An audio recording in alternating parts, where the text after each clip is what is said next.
Wala siya sinabi sa'yo? Umamin nung bandang huli na sabi niya kung magkakasala ba ako sa'yo, matatanggap mo pa ako uli. Siyempre para sa akin masakit. Tinanong niya yung kung sakali o nagkasala na siya? Yun ang tanong ko. Sabi ko, bakit nagkasala ka na ba? Sabi niya, hindi na siya sumagot. Tapos yun na, yung umamin na siya na may karelasyon na siya. Hanggang sa pag-uwi rito, sinama sa bahay. Ha? Ano? Sinama pa sa bahay niyo? Opo. Pilipino? Pero nagpaalam po siya sa akin na baka pwedeng isama ko dyan. Kasi nga, hihiramin daw yung bunso namin. Pumayag po ako. Pumayag ka? Para sa mga bata, gusto nila makita eh. Gusto nila makita yung anak ko.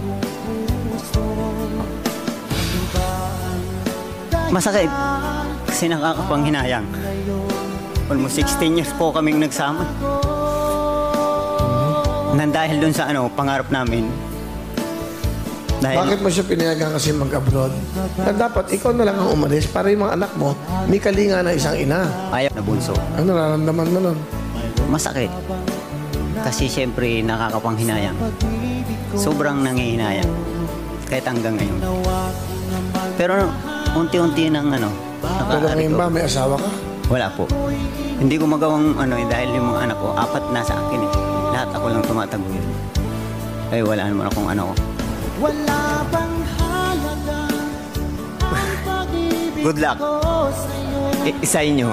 Tapos kahit pa paano mag-ingat ka pa rin lagi para sa mga anak mo.